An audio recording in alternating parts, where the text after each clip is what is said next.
오늘 방송 주제는 제가 진행을 좀 하는데 화가 좀 많이 납니다.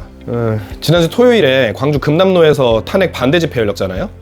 근데 여러분, 금남로가 도대체 어디입니까? 5.18 때 계엄군들이 시민들한테 무자비하게 총을 쏘아댄 곳 아닌가요? 아니 어떻게 다른 주제도 아니고 여기에서 계엄 찬성 집회를 열 수가 있습니까? 다들 정말 제정신인가요? 거기다가 전한길 씨 이 사람은 광주에서 또 말장난을 했더라고요. 자기가 대통령이었어도 비상계엄을 선포했을 거래요. 이게 상갓집에 가서 고인 영정 앞에서 뭐 춤이라도 춰야 속이 시원한 뭐 그런 인성을 가지고 있는 분인가요? 도대체 뭐 하는 짓거리인지 저는 이해를 할 수가 없습니다. 5.18 때 광주가 어떤 일을 당했는지, 그리고 광주 시민들이 어떤 아픔을 겪었는지 뻔히 다 알고 있으면서 광주에서 계엄을 외친다. 저기 시위 현장에 나가 있었던 사람들, 저는 대다수가 소쇼패스라고밖에는 생각이 안 들어요.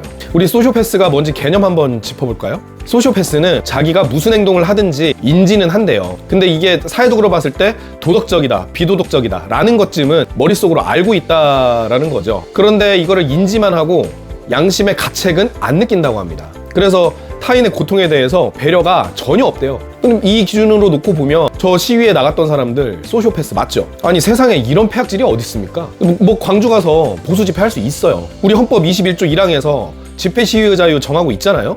보장하고 있습니다.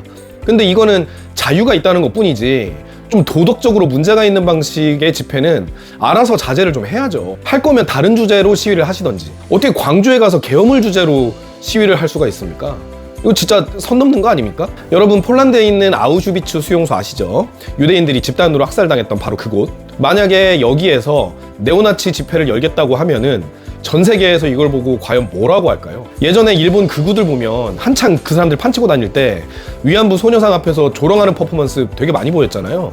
그래서 저는 그 사람들 보고 저놈들이 중2병에 걸렸나? 이 생각이 들었었거든요. 근데 지금 와서 보니까 국적을 불문하고 나라마다 극우들은 정신 상태가 정말 똑같은 수준 같습니다. 그 사람들 말로는 집회에 수만 명이 모였다고 하는데 이게 상식적으로 광주 사람들 수만 명이 계엄 찬성 집회에 모였겠습니까? 광주에서? 전국에 있는 광심종자들 싹 다 긁어 모아가지고 광주로 직결시킨 거 아닌가요? 지난번에 인권위 가셨던 캡틴 아메리카 그분 아시죠? 중국 대사관에도 난입하려다가 그 현장에서 체포되셨던 분 있잖아요. 근데 이분이 이번에 광주에도 계시더라고요. 이게 무슨 뜻일까요? 다른 지역 사람들이 굳이 광주로 집회 장소를 정해가지고 마치 상갓집에서 상주들 희롱하는 것 마냥 저러고 있는 거 아닙니까? 정말 악마 같은 사람들입니다.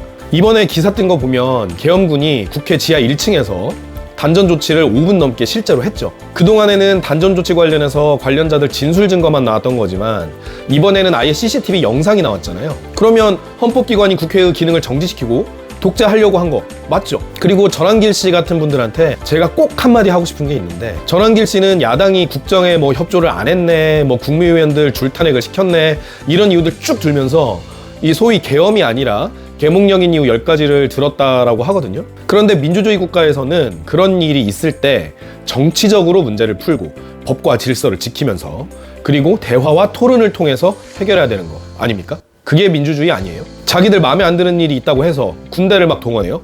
민주주의 국가에서? 전한길 그 사람 말이 다 맞다 치더라도 문제의 해결책으로 계엄이라는 카드를 들이미는 순간에 그때는 반국가적 행위가 되는 겁니다. 민주주의는 대화와 협치로 풀어야죠, 이거를. 대화가 안 된다고 하더라도 제도 안에서 대화를 어떻게 해서든지 해야지 그 제도를 박살내려고 하면 어떡합니까? 여러분 그러면 직장에서 나랑 예를 들어서 말이 안 통하고 업무 방향성이 다른 동료가 있을 때 그 사람 가서 몽둥이로 팹니까? 그러고 나서 내 주장을 관철을 시키나요? 말도 안 되는 소리잖아요. 근데 저 사람들은 자기들이 김정은하고 똑같은 수준인 거를 진짜 모르나 봐요. 반대로 평생을 보수주의자로 살았다는 홍장원 전 차장은 진정한 보수란 이래야 한다 라는 모범 답안을 딱 보여준 것 같습니다. 홍장원 차장이 그랬죠. 집에서 밥 먹고 있는데 방첩사 수사관들, 국정원 조사관들이 막 들이닥쳐가지고 벙커에다가 가두고 대한민국이 그러면 안 되는 거 아니냐 이렇게 말했죠. 그러면서 이런 일이 매일 일어나는 곳은 어디? 평양. 그런 거 맨날 하는 조직이 어디? 북한 보위부. 이랬잖아요. 이런 게 진짜 찐보수죠.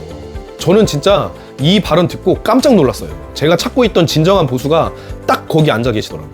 만약에 국민의힘에 저런 얘기 할 수 있는 국회의원이 한 사람이라도 있으면 제가 제일 먼저 가서 그 사람 찍어주겠습니다. 그래서 제발 이 땅에 살고 계시는 합리적인 보수 여러분들께서는 정말 부탁드립니다. 저 악마 같은 극우 세력들 빨리 좀 몰아내고 건전한 보수 중심으로 정치판 새로 좀 짜주세요. 정말 부탁드리겠습니다. 오늘 영상은 여기까지 하겠습니다. 감사합니다.